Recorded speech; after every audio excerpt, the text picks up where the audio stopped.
this organization so much, we put them on our exhibit. Our mass incarceration exhibit ends with people and organizations making a change. We included our friends from what used to be Families Against Mandatory Minimums. I guess they're still now just FAMM, but I'm going to turn things over to Gill, who is the Vice President of Policy for FAMM, has 15 years of experience in the criminal justice system. FAMM is a nonprofit, nonpartisan organization working for a criminal justice system that holds people accountable while protecting American values of liberty and dignity. Please join us in welcoming our friends of the show. Thank you so much. It's an incredible honor to be here, and FAMM is so honored to partner with Eastern State Penitentiary. And I just want to let's have a round of applause for Eastern State Penitentiary. For the great work that they've done. So you are truly in a special place. If you have never been here, I encourage you to come back, buy a ticket, get the audio guide, take a tour. It is a thought-provoking an important piece of American history, and I really encourage you to come check it out. Bring your family, bring your kids. It's a good conversation piece that we all need to be talking about. So our bios of our speakers are up here. I should say I regret to say that Christopher Capobianco could not be here tonight. He had a medical emergency, but we texted, and he's getting the treatment that he needs, so keep him in your thoughts. But he wanted to say just how disappointed he was that he could not be here tonight to talk about Kristen Godudo and her situation. That's his fiance. She's in a federal prison far away in Florida. He's here in Philadelphia, and they are trying to maintain their relationship while she's doing a 15-year prison sentence for a drug offense. And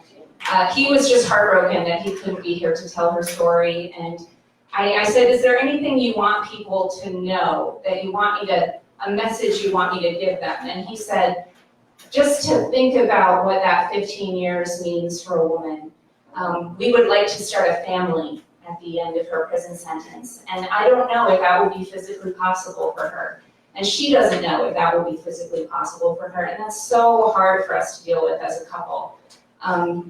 And that's the message that he wanted to send tonight, which I think is a great way to make the concept of 15 years very tangible for people. That 15 years is making a huge difference to this particular family. So we do have a fantastic panel with us tonight. I'm so pleased that they are all here. We have Derrick Cain with us. He served a 10-year mandatory minimum sentence in federal prison. Now lives here in Philadelphia and has his own real estate business. We have Amasa Miller with us. He served a mandatory minimum sentence of 9 years in a Philadelphia state prison. And he's here with us, and he has now lives in Bucks County and works there and came straight from the job today to be with us. And then we have Kenneth Coley Jr., who is a former United States attorney for the Eastern District of Louisiana, and really spent a lot of his career actually working with the Justice Department, thinking about how to be smart on crime rather than just tough on crime, and thinking about ways that we could reform the criminal justice system and improve it. So we're really fortunate that we've got such a broad spectrum of experiences here tonight. We've got the federal prison experience, the state prison experience, and a former prosecutor who can give us that perspective too, which I think is important. So we're just going to jump right in, and we'll have Q&A at the end.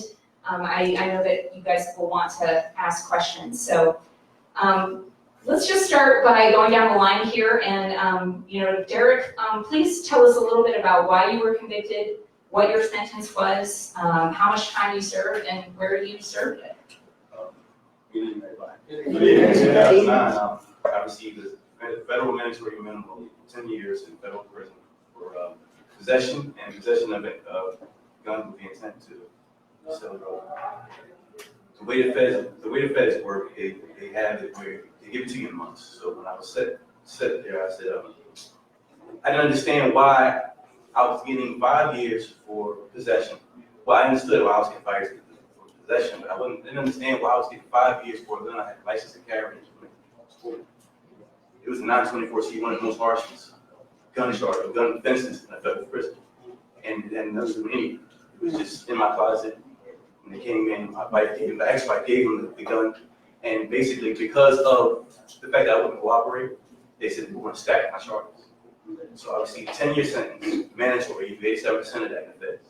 I was on house arrest for 4 years before that fighting case. So 4 years on house arrest, 8 years, 3 months actually ended up incarcerated, and 4 years in supervised release. And I mean, so why don't you tell us a little bit about your sentence and how you received it and the time you served? Okay, it was July of 2007. I was arrested in a drug ring, like 34 co-defendants.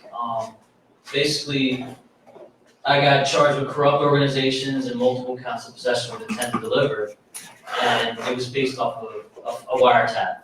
So there were only 1 or 2 people in the whole case actually got caught with drugs. The rest, they got mandatory sentences based off of phone calls, expert opinion of phone calls. So if you talked about a pizza or a car, you got 5 years per pizza, basically. So I ended up getting 12 and a half to 35 in the beginning. I fought that for a couple of years and got it reduced to 9 to 25 with consecutive 10 years probation. So I'll be off everything when I'm 60. Plus I owe $50,000. You know. Well, let's just stay with you two for a moment here, because those are some pretty big numbers that you guys threw around, 10 years, 9 years, not to mention 10 years of probation on top of that. When you were in court and you heard those numbers given to you, how did you react to that? What was your experience at that moment? Yeah, pretty much, yeah. Mark, you just can't even speak. Well, for me, I said to the judge, boy, I had to sit down because of it, but I said, well, the gun was legal. Will you give me 5 years for that? And of course he did. He did all that, but yeah, it was just shocking. Up until the sentence, and I still didn't understand why I was given 5 years for a gun. It had nothing to do with me. Just confused. And now that you've done all your time, how much time in prison do you think you actually needed? Well, for me, the 5 years, I possessed it. I'm not saying I'm innocent on that. Hands down, 5 years was warranted. I just believe the way they stack your sentences in the federal system is a shame. Because if you don't work with them or cooperate at any point, they stack the charges, and it just make it so bad where you're going to have to cooperate. You have to, because it's over time. Yeah, I agree with that too. And I think that's why my sentence was so harsh, because they wanted me to tell them a certain person that they couldn't get, and I wouldn't do it. So that's why I feel like they gave me a harsher sentence. But I'm not trying to say I wasn't a drug dealer. I definitely was doing that, but to give me all that time, and I didn't even get called or anything. It was all phone calls. That's what really was like. Are you kidding me? I've never been in trouble in my life except when I was a juvenile. Give me a chance to try to put me in there maybe 5 years. I agree with 5 years, because after 5 years I started realizing, you know what, I really needed this. Yeah, Because I would have ended up dead on the street anyway. exactly. But after that, 10 years, anything more, that's crazy. So. And I had no criminal history, nothing. Didn't matter, because of the one-size-fit-all mentality of the feds, it just doesn't matter. They put you in that pot with everybody else. So about 5 years in, what you think would have been a fair sentence for what you did? That would have held you accountable. Well, let's move down to Kenneth here. And Kenneth, you're a former prosecutor. Tell us a little bit about why you wanted to be a prosecutor. What did you enjoy about that job? And what did it mean to you to have that job? Sure. So I was an assistant U.S. attorney first in the Southern District of New York, and later as the presidentially appointed U.S. attorney in my hometown of New Orleans. Serving as an AUSA as a prosecutor in New Orleans was always my goal, primarily because I lost my brother to the streets of New Orleans, who unfortunately was involved in some very violent criminality there in the city of New Orleans, and ultimately made the decision that going back home and trying to make a difference in the lives of communities and families, and hopefully young people in the city, to avoid them repeating that experience that my family and myself had suffered, was my primary goal for becoming a prosecutor.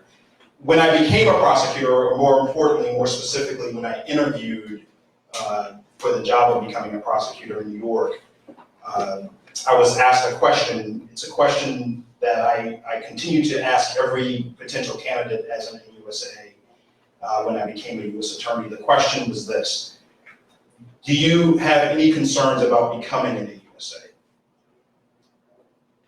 Do you have any reservations about becoming a federal prosecutor? In my mind, I'm sitting there thinking, of course, I realize the importance and the impact I can have on protecting communities and helping to vindicate the rights of victims in our community. But at the same time, I appreciated the fact that for a lot of people, when they met me as a prosecutor, it would mean the end of their lives. That for the most part, when people met me, when they walked into the U.S. Attorney's office, that would effectively end their lives. It would disrupt their families. It would disrupt their communities. And that would be a process that would play out over and over again, particularly when you're talking about drug offenses, particularly where the individuals themselves disproportionately look just like me. And so I answered the question unequivocally, yes, I have concerns, and kind of articulated that, and I ultimately got the job. I can tell you, unfortunately, that there are too many times that I've asked candidates that question, and they've said, I've got no reservations at all, go USA, right? And those people, at least when I was U.S. Attorney, did not get the job. Those were the type of people, in my opinion, that lacked the perspective for the power and authority and influence that job could offer. Thank you for sharing your story, personal impact. In the interest of full disclosure, I actually started off my career wanting to be a prosecutor, and I worked for 2 years in the Hennepin County Attorney's Office in Minneapolis, Minnesota, mainly prosecuting gang crimes, gun possession offenses, and murders. And through the course of my experience, started to see some of the problems with mandatory minimum sentencing, with just the enormous power that prosecutors have, and really decided that the criminal justice system was in need of some reform, and ended up going to FAMM 12 years ago. So let's talk about that. Derrick and Amasa here have mentioned just the incredible consequences if you don't cooperate with prosecutors, if you don't plead guilty, if you decide to go to trial. You can be charged with more crimes that can add time to your sentence. Sometimes if you go to trial, they add a lot more charges, and you're looking at a significantly longer sentence. I think most of us, we watch TV and we maybe think that the judge is the most powerful person in the courtroom. And in my experiences, when I was a prosecutor, I thought the prosecutors are the most powerful people in the courtroom. So, how do we ensure, well, I guess we'll start with Kenneth and go down the line. How do we ensure that prosecutors don't abuse this power, or how can we sort of even the scales a little bit between the prosecutors and the judges? Sure. So, and as you said, disproportionately, the prosecutors are the most powerful individuals at this point, when you've got well over 95% of cases that plead.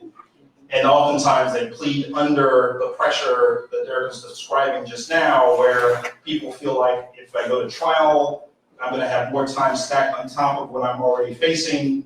And in addition, I guess the greater concern is not just someone like these two gentlemen who just articulated to you, I did it, I was culpable for something. The fear, of course, is that there are individuals who don't commit any crimes as well, and also buckle and feel the pressure, the corrupting pressure of mandatory minimums, and ultimately feel like they have to plead to something just to avoid facing astronomical numbers. I think what you have to have in terms of some reform here is you have to do away with some of the mandatory minimums, particularly the use of those mandatory minimums as weapons, essentially, to unduly influence individuals to make decisions when they're facing those potential consequences in the criminal justice system.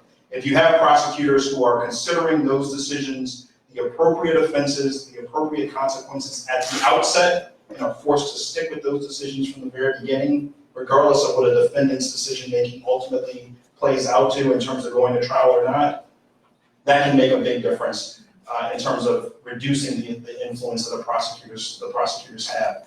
I also believe that the role of mandatory minimums were really supposed to, go after the quote-unquote worst of the worst, and repeat offenders, and give us some consistency and some uniformity. some increased deterrence. We haven't seen that really play out that way. Really, at this point, we should go back to the original intent of mandatory minimums if we decide to keep any of them at all, which is to implement them and utilize them only for the most heinous offenses, only for those individuals that have the highest degree of repeat culpability over a period of time. Those should be the individuals that should face mandatory minimums at all. What about you, Amasa and Derrick? What are your suggestions for improving sentencing? Let me just say this, in the state level, when you get possession with intent to deliver, there's two categories, first offense and subsequent offense, meaning any one after the first offense. The problem is, if they're watching me deal drugs, they're gonna let me deal drugs and just keep giving me more and more and more charges, because now it's past the first offense, which could have been 3 years, and now it's 5 years for each one. You know what I'm saying? So yeah, the mandatories, they gotta figure that out, because that's just insane. They just let you keep selling and getting to your 100 years. And then when they come to you, when you're ready to go to court, they say, well, we'll give you 100 years, you go to trial. Of course you're gonna take the deal, whatever they offer you, you know. You're gonna plead out, you're not gonna fight that. So to me, I think it's like sentence entrapment. Same here for me with the feds, they give you guidelines, depending on your background, your history and all that. Mine was a category 1, I was 47 months to 57 months in my guideline. The low end 47 months, the high end 57 months. But because it was a mandatory minimum, that wipes all that out. So I was told by the prosecutor that if I went to trial, I was going to make sure this was 10 to life. So anywhere between 10 and life, you can get it. He said, I'm gonna make sure you make me work, I'm gonna make sure you get more than that 10. So same situation, even though my guideline says 47 months to 57 months, I was already getting double that if I plead. And if I go to trial and fight, I can get up to life. And that's how they use that as a weapon. That's not okay. That's not okay. Now let me just say this for a moment about mandatory minimums. One of the things that we, as prosecutors, primarily we're in the business of gathering information. Just so you understand how the system works, it is overwhelming the number of people who are cooperators, right? Like this notion of people not cooperating is completely false. It is a lot of people who are cooperating, and they're cooperating specifically to avoid having these overly punitive sentences. That is oftentimes the reason why prosecutors will say we need mandatory minimums, because we need them to increase the leverage on individuals to ultimately go up the chain, up the ladder to the big fish and actually be able to get the information necessary to convict the most culpable individuals. That's certainly true. I mean, the reality is, whether we're talking about a violent offense, whether we're talking about a public corruption offense, or anything in between, it requires cooperation oftentimes from co-defendants in order to make those cases.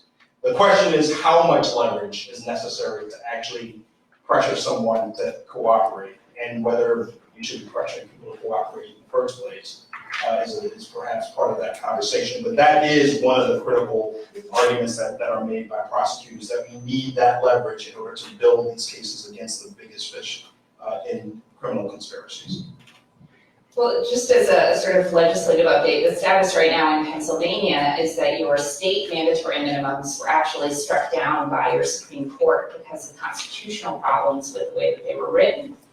So since that decision came down in 2015, and so since then, we haven't had mandatory minimums in Pennsylvania, and your crime rate has stayed the same, the plea rates have stayed the same, the recidivism rate is about the same, so there hasn't been a sort of crime wave that has swept Pennsylvania since the court made this decision. And what's happening now is judges are using Pennsylvania sentencing guidelines. They have flexibility to look at all the facts of the case, look at things like, is this person a first-time offender? Does this person have mental health issues or a substance abuse issue that was driving this offense?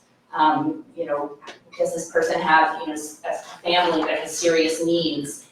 The judge can actually look at all of those facts now and try to come up with a sentence that fits that person and their offense. And prosecutors, I'm sure, are still going in and still saying, I want a tough sentence for this person, and here's this person's record, and making the arguments for those sentences. But I would say in Pennsylvania right now, it is a fairly balanced sentencing situation in the courtroom.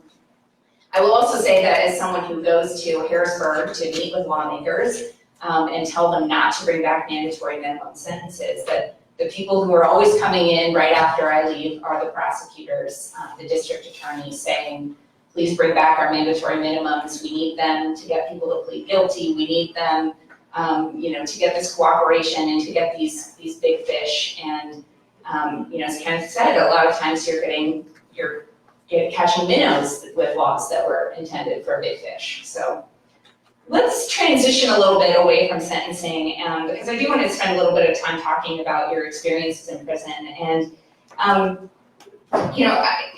Derrick and Amasa, if you could just tell us a little bit about how you spent your time in prison.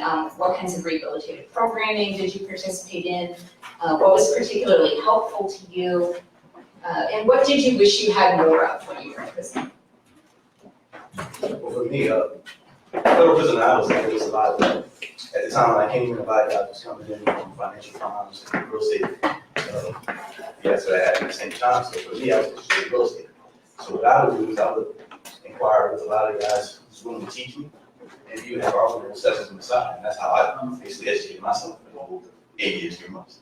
Just going to different people that are willing to give up all the knowledge and take advantage of it. Did you have any real estate classes taught by prison They didn't staff? allow it.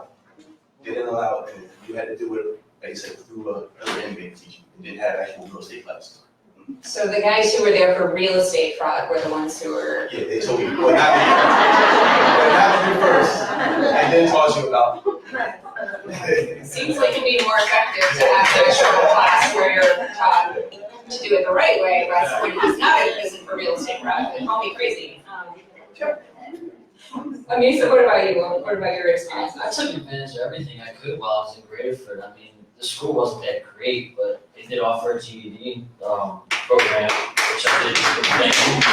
First thing I did when I got there, I scored so high to, my name's on the wall. It's all good. But, anyway, they had other things, but they called it a trade school, but really it wasn't. It was just basically them reading a book and you answer questions and you get a little certificate that really doesn't get you a real job when you get out. I mean, other than that, I stayed busy with sports, going to the yard, hanging with the right people, just trying to get my mind right. Get out of that gangster mentality of drug dealing and stuff, so. Yeah, if you really wanted to learn, you really had to go on your own. It really wasn't a lot of help from the prison. You had to, see it yourself. Now, Kenneth, what do prosecutors want people's prison experience to be like?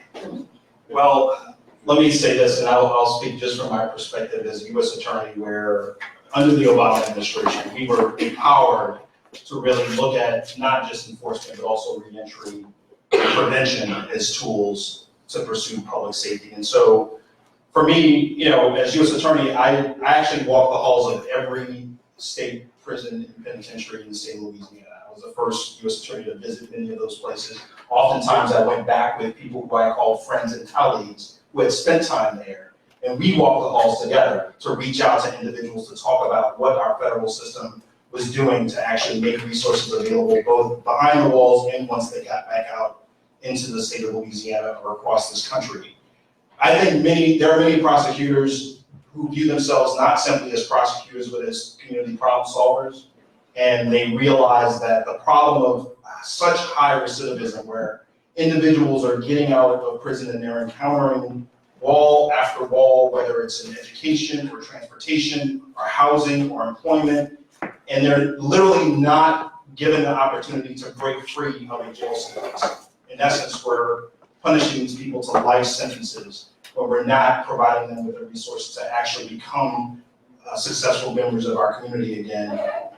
And so ultimately, one of the things that I did as a U.S. Attorney is to begin reaching out to our business community, encouraging them to become partners there, realizing that the best way for us to break those cycles of recidivism is by providing jobs, right? It's very simple. Oftentimes, all the criminality and the recidivism itself comes down to just pure economics. And so if you are a business leader and you want better public safety, look at all these individuals who are oftentimes coming out of prison. They're oftentimes coming out with training in some skills. As we saw in a lot of federal inmates, these are individuals who are going to be dedicated, they're going to be focused, they want to be successful when you get back out. All they want is a chance from you. And so we started a program called 32-2 where we tried to identify 30 businesses that would step forward and make that commitment. And ultimately, we were successful in identifying 35 companies that were able to do that. And of course, you guys didn't serve your time alone. You have families and they served that time with you. What was this experience like for them? What were some of the hardships that they faced while you were away? Well, for me, I'm actually at final stage again of divorce. It didn't work out. My son, he's going through a lot of anger issues. You know, he doesn't, like the other day, he was so mad, he didn't even understand why he was mad. But I know a lot of that's directed to me, but he doesn't want to say it. So we're trying to find him some therapy and things like that. So my daughter, she's just quiet. She's not saying anything yet. I've only been home 15 months, so I think it's still going to happen, you know, as time goes. But right now, he's starting to show signs now. My son, he's 13. My daughter's 19, she'll be 20 next month. So that's really been a hardship for us and our parents. They were taking over raising my kids, taking them to school and doing everything out. So a lot of part on them also. Yeah, same for me. My daughter, luckily when I got out, I was able to get her right away. Even though I was living with my mother, she had a 2-bedroom, I decided to take the couch and say, hey, get my daughter in here. She can take the bedroom, because I didn't want her to live where she was at, which was her mother's parents, and that wasn't a great situation. So, I mean, I'm kind of blessed for that. It kind of worked out. She came over and turned a new leaf like right away. You know, she's doing real good in school. We have our own place now. I've been living on my own for over 1.5 years now.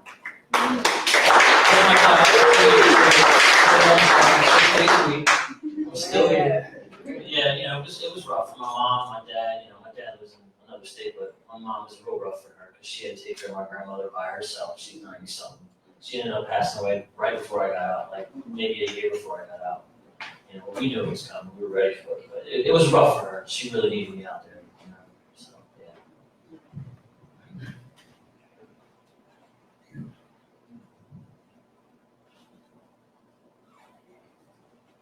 Thinking through my questions here, thinking of all the things I want to ask, and I'm not going to have enough time.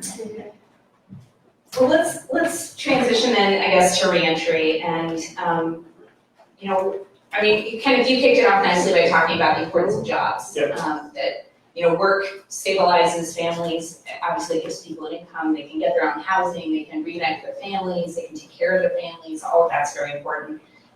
You know, Derrick and Amasa, what other things do you think are essential for a good reentry? I think in the prisons, when you get some type of training, it should transfer out to the real world. A lot of times you can't use any of that. I work in a print shop for the whole 8 years. I can't use that out here. Nobody recognizes that. So basically, I have an 8-year gap. If I wanted to do that. I think that's important. If you get some type of training in there and you have some type of certificates, instead of it just being a piece of paper you print, let it mean something and go out there and use it. Absolutely, I agree, totally. They should find you a job. There should be issue working with people. I got this guy who's been real good for 5-6 years. He's been driving this forklift for, you know, with a warehouse. You know, put him in somewhere, you know, something. What are some of the other sort of reentry challenges that you faced? You know, for example, I often talk to people who went away for, you know, 5, 10, 15 years, and they come back and they talk about, you know, changes in technology, or even things that we take for granted, like changes in the metro system, and just how figuring out how to get around town again. Like, do you guys have any stories about an experience like that, something that you've experienced that might help us appreciate some of the challenges? You know how you have to swipe to answer? Yeah, I'm pushing it. That's about it, though. Yeah, just the technology, just seeing how to use phones. Even the bus now with the car now, you don't have tokens anymore. It's basically over and stuff like that. You know, just little things like that. It's a price of everything. Yeah. Our pay is the same. Well, let me just add, I mean, we sit in this place that was, for its time, trying to innovate in terms of rehabilitation. And there are some some models across the world that are really trying to innovate in terms of criminal justice, and particularly in terms of rehabilitation, where inmates are not living in jail cells, for example. They're actually living in a house, and they're actually learning how to, incorporate themselves, reintegrate themselves back into a home life, what it's like to have chores, what it's like to have particular jobs, to get specific certification and hard skills that are actually transferable, that are actually recognized outside. And in many of those places, what the edict there is, reentry begins from day one of incarceration. Right? That's what we ultimately need to get to here in the United States, is that reentry begins as soon as someone gets locked up, because ultimately we know that the overwhelming majority of those individuals will be back out into our communities. Why wait? Why wait for them to come back? Start from that time that they can devote and focus on their own rehabilitation. And I know that there are many people who want to be able to do that. I've also talked to quite a few prisoners, former prisoners, who talk about that one of the things about prison that people don't respect enough is how infantilizing it is. You wear a uniform every day, so you're not wearing your own clothes and doing your own laundry, and you don't cook your own meals. You go to a cafeteria for 3 meals a day, and everything's sort of done for you and taken care of for you. And so when I've heard people come home and they've said, just having 2 or 3 things in one day is a busy day. That's a crazy day for me now, because I'm not used to that. I'm so used to everything being provided, and packing my kids' lunch, and then cooking 3 meals a day for my family, and then having to take the metro to work and pick out the clothes I'm going to wear. Like, all of this becomes very stressful. There are prisons in Europe where prisoners wear their own clothes. They don't wear uniforms. They don't have numbers. They're referred to by their last names.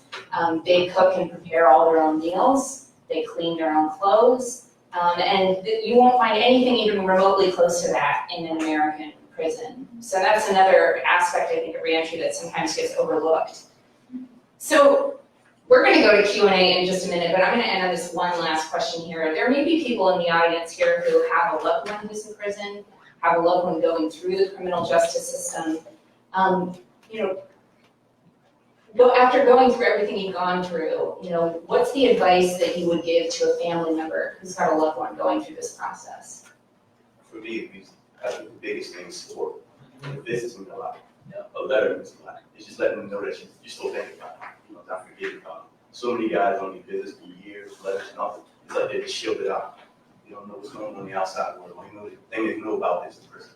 So just a letter, visit, it will mean a lot to them. Yeah, I agree with that. And I know there's people out there that it's hard because it's so expensive to do the phone calls through the prison system, and to go visit, the gas and the toll, whatever, it costs a lot of money. Even just a letter, and anything, just that support line, it means a lot. You get lonely in there, real easy, dealing with the same people every single day. And as someone who has loved ones that are in prison myself, I will say that what I continue to reaffirm for them is my belief and faith in them that they can rehabilitate themselves and be successful when they get back outside. Well, it's about 6:45, so I left 15 minutes for Q&A. I don't know, do we have a microphone, Sean, that we can pass around, or? No. No, we don't.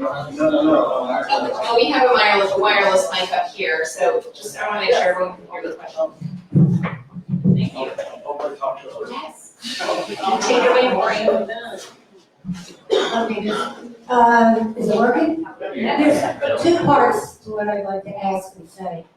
For any of you who know someone who was in prison and now is out, think about the organizations you're affiliated with, your churches, your synagogues, whatever it is, where you could have one of these men or women come speak so that people out there know them as human beings that they are. I teach a course at the Chester prison, and that's transformed me. I've been there 6.5 years now, teaching.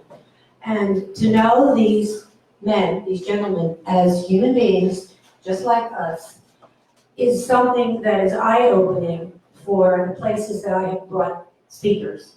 So that's one thing I want to put out. The other thing I want to say is, we're talking about the problem. Could you say some things that politically we can do that will change laws? So I'm thinking about Florida and Louisiana, where ex-offenders can't vote, can't register to vote, ever. So what are some of the things that we can be active doing? Who or what do we contact? So that's. Sure. Well, okay, so I want to say from FAMM's perspective, FAMM is deeply invested in criminal justice reform in Pennsylvania. And if you look at the back, the woman standing in the archway there is Celeste Trustee. Celeste is our brand new Philadelphia community organizer, and her job is to whip people just like you into a frenzy. So you go and talk to lawmakers and, for instance, ask them, don't bring back mandatory minimums. In Pennsylvania right now, we are in a battle to keep the legislature from literally going back in time and reinstating these laws that have put people like Amasa in prison for far longer than necessary and wasted our taxpayer dollars doing it. So we are, that's going to be a big fight in the legislature next year. We have some people who are going to chair the relevant committees in the legislature, and they want to bring those mandatory sentences back. And they're going to do it unless they hear an outcry from the community. We have to give them a reason to say no. We have to make it problematic for them to try to do that. So one thing you can do, first thing you can do, go to famm.org, FAMM.org. You can sign up in our Justice Action Center, become a Pennsylvania supporter. We have a whole list of actions. We're going to have events. We're going to do a rally. We're going to do lobbying days where we take people like you to go in and meet with your lawmakers in Harrisburg. Share their stories. We're going to do more events like this in the legislature where we're putting a human face on this issue for them. We're going to screen a new documentary film about how bad these sentences are for them. We have a lot of things planned in the next 12 months. So talk to Celeste Trustee, sign up for our email list out there, and go to our website and check out our Justice Action Center, and we'll get you connected, and you can help us. For a long time, I watched lawmakers pass mandatory minimum sentences because they thought it's what the people wanted. They thought they were going to get applauded for being tough on crime and going into the community and saying, look, we locked a whole bunch of people up for a really long period of time. We need to change their perception of what the community wants. That's where you come in. Molly, if I could just piggyback on for one particular point in terms of policy initiatives that are ongoing. You talked about some of the collateral consequences on disenfranchisement. That's obviously very critical, not as severe in Louisiana as is in Florida. But in Louisiana, what is even more pressing right now is that it remains one of the 2 states in our union where individuals can be convicted to a life sentence by a non-unanimous jury. Louisiana and Oregon are the only 2 states where that remains the standard. And in November, we have a lot of very important ballot initiatives out there across this country, no more important than that initiative, Amendment 2 in Louisiana, to make unanimous juries the burden there in Louisiana, joining the overwhelming majority of our states as well as our federal system. So anything that you can do to support that amendment, that would be fantastic. Got a couple hands in the back there. Where'd you play, Mariana? Okay, we've got 3 rows back. The woman in red, we'll start there. I was very struck by the fact that both of the gentlemen said that the thing that families could do that was most important was writing letters. And I'm aware, and I cannot now remember whether it's on a federal basis or it's just one state, where they are taking the letters. You can't get them directly. They have to be Xeroxed and gone through, and then I'd like your comments about how that feels to you. Yeah, this is a recent development. The Pennsylvania Department of Corrections just changed its mail policies quite drastically because they've been having an increasing problem with contraband drugs being placed onto letters and sent into the prisons. Apparently some prison guards were opening the mail, touched these letters, and got sick from whatever substance was on them. And so the Pennsylvania Department of Corrections has since essentially required new mail procedures. So now people don't get the original mail, you get a photocopy of it unless it's legal mail, in which case I understand you still get the original and it's opened in your presence.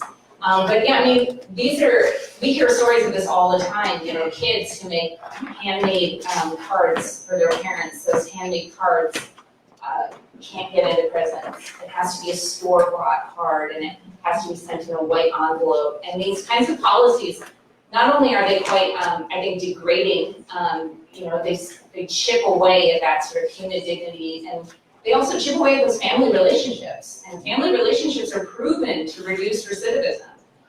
When you have a supportive family to come home to that you stay in touch with, you're gonna do better than someone who doesn't have that. So, these are policies that we're keeping a very close eye on, talking to lawmakers about. In fact, there was a rally, I believe, today exactly on this issue, and I think Celeste told me 400 people showed up. So people are paying attention to the issue, and so are we. Question back here, go ahead. Yep. I was wondering if you could speak a little bit about how race affects minimum sentencing. So like what your observations were from inside the prison, and then what you have seen in your role as DA.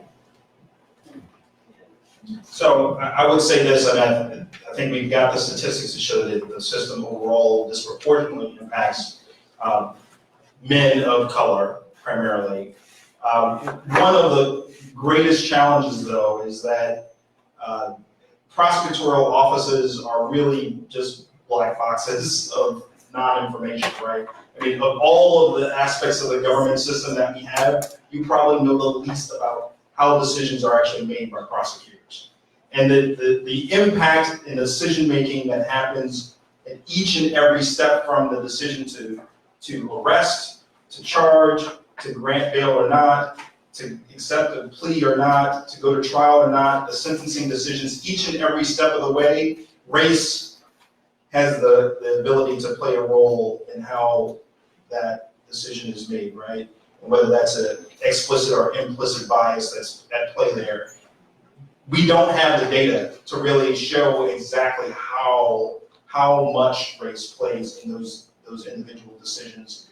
And frankly, that's one of the things that I think we should be advocating for, is greater transparency to the decision-making processes of prosecutorial offices. There's only been one or two offices. I would point to the Manhattan DA's office that's actually opened its doors to evaluate that. And again, the data showed that race was playing a disproportionate role in each and every one of those decisions. That type of data needs to be replicated, and frankly needs to become standard in terms of our transparency to prosecutorial decisions.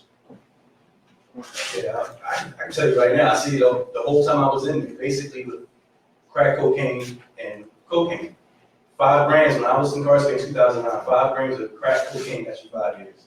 500 grams of cocaine got you 5 years. That's the difference right there. Most in our communities, meaning black communities, were using crack. So it was basically 100 to 1, it was 100 to 1 at that time. The sentence that I received, if I would have had the same amount of cocaine that I had, if it was crack cocaine, I would have got 30 years to life. And this is 5 to life, or 5 to 40. So it's just a difference right there. It shows you black and white every day. When you're in there, you see more blacks and Latinos with the crack cases compared to the cocaine cases, because cocaine was more supposed to be better in white communities versus crack cocaine being more prevalent in black and Latino. Another question back here, go ahead. I don't have a question as much as just a statement to thank you all for being so vulnerable with us, with strangers. But I can imagine, I hope that you feel as empowered as I want you to be right now. Because I can't imagine, like, I don't even know how I would be having faced with that sort of experience. But I'm only impressed by who you are, what you can share with us. So thank you.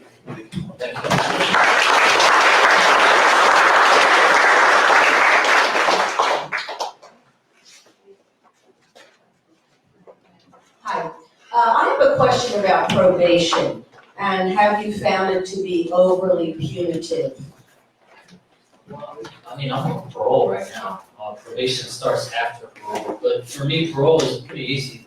I mean, when you first get out, he may see you every month, or I guess it depends on the case. It could be every other week, but for me, it was every month for a year. Now it's down to 4 times a year. Next year it'll be twice a year and then once a year. But probation, I hear, is pretty rough. that's count through the county, so I don't know yet. I'll let you know when I'm 50. Can you tell us the difference between those two? We find that our visitors are in Eastern State. Honestly, I get confused sometimes. There's a difference between probation and parole. I think parole is through the state and probation is through the county. So I don't know And that. feds are supervised police, or supervised police. And in my situation, now they use my background to put me in a category, so I'm in the lower security supervised police. Now they decide to use it after I go all the time. They don't use it. So now I basically have to do an email, basically once a month. Just let them know where I'm going, what I'm doing, my progress with them. Just to be clear, the federal system no longer has any parole. You serve all your time with the possibility of getting some good time credit reduction, as was referenced before, and that has been followed by probation / what's called supervised release in the federal system. Hello. Hi. My son is incarcerated. He received 140 years for robbing bank with gun enhancements. Can you speak on with laws coming down and Supreme Court rulings like Apprendi? When we first heard about Apprendi, oh my goodness, we were so excited. Because Apprendi said that any enhancement to your sentence had to go before the jury, not the judge. So we were excited. Now we have Johnson and Denaya. My son was waiting for that. When he called me and told me about that, I cried because I thought, oh my goodness, a chance now that we can get rid of that 120-year guns law, gun sentence, gun enhancement, when he had no other priors. You know, he was not caught robbing the bank. The guys that were caught had a plea agreement. My son went to trial. So with the Supreme Court rulings and things like, why aren't they applied? I really don't understand. So like I said, when Apprendi was ruled upon Apprendi, we thought, oh wow, well, here's a chance. Here's a chance to make it right. Now we're talking about Denaya and Johnson, but maybe it won't be retroactive. And how can the courts not make it retroactive when it was those people that it was applied against? Yes. Thank you. Thank you for sharing your story, and I'm really sorry that you're going through that. The law that she's talking about, when you hear a sentence like 140 years, almost always a sentence that crazy is because of one federal statute. It's the one that Derrick was sentenced under. It's 18 U.S.C. 924. And essentially what it says is if you have a gun while you're trafficking drugs or committing a crime of violence, which a bank robbery would be defined as, you get an extra 5 years. And then for each additional charge of possessing a gun, you get an extra 25 years. So for example, if perhaps there were multiple banks or you have multiple incidences where there was a gun involved, you get a sentence for your bank robbery. You get 5 years for the first robbery with a gun, and then 25 for each one after that. And they just add them all up, and that's why you see these sort of outrageous numbers. And the law, frankly, I don't think Congress even intended it to be that way. I think what Congress meant was the first gun, you get 5 years, you go to prison, you do your time, and then if you come back and you do it again, then we give you 25 years. And unfortunately, that's not the way the law has been interpreted because the law is so poorly written. And that's these case names that you heard, Apprendi, Johnson, Denaya. These are all cases that are litigating these issues, litigating the issue of what is and is not a violent crime that actually triggers this whole statutory system. So I don't have a good answer for you about why this is not retroactive. What I can tell you is there's legislation in Congress called the Sentencing Reform and Corrections Act that would clarify this point, that would say, Congress, what we actually meant was you only get the 25 years the second time you do it. That legislation right now is bottled up in the Senate. There are some negotiations going on about trying to get that added to the law. There is some opposition even to that change. And there is unfortunately a lot of opposition to making reforms like this retroactive. A lot of lawmakers don't want to be seen as letting people out or having some kind of jailbreak. And that's often how retroactivity gets painted. Our position is if the law is unfair, it should apply to everyone regardless of when you were sentenced. If you're fixing a mistake, you should fix it for everybody. It's just unfair and wrong not to. We still have some persuading to do, though, I think, to convince lawmakers to see that point. So thank you for sharing your story. I think the woman in black had a question next. Thank you guys so much. I guess I'm here for two reasons. One, because my brother is currently serving a mandatory minimum sentence of 13 years.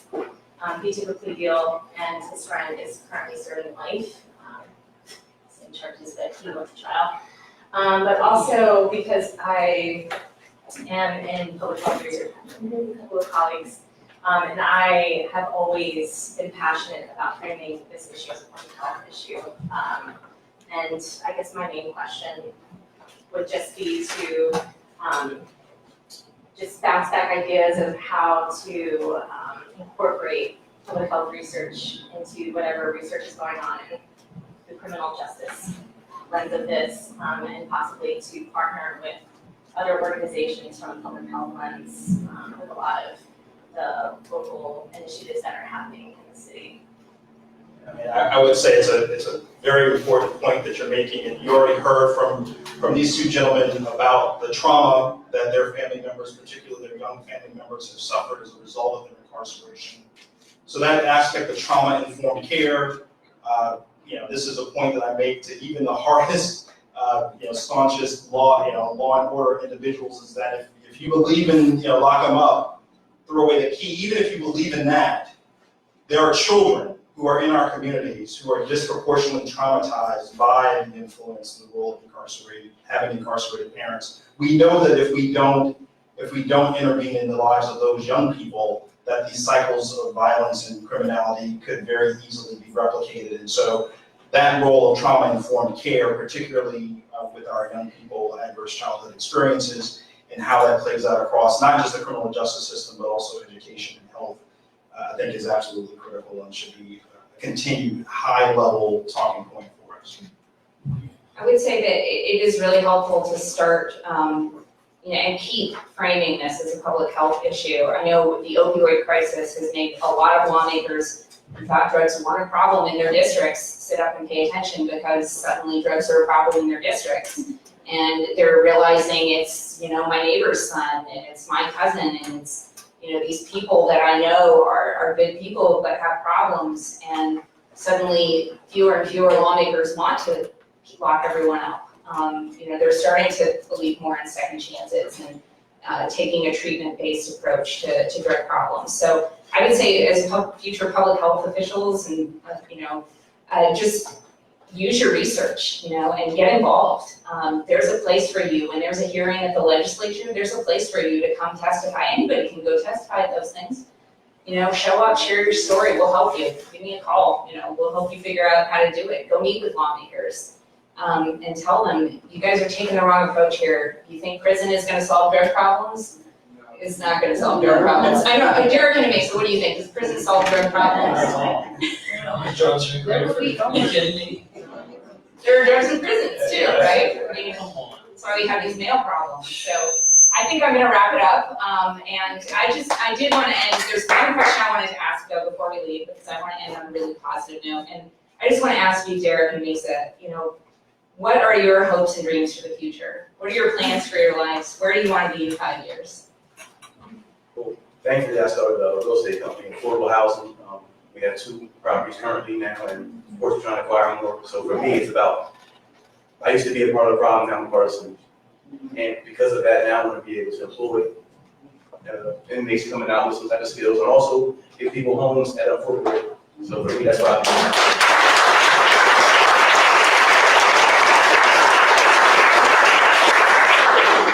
Well, I'm not in real estate or anything.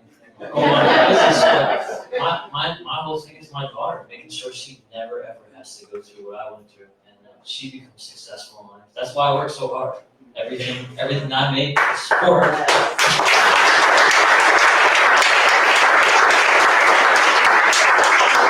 Let's hear it one more time for our panel and for our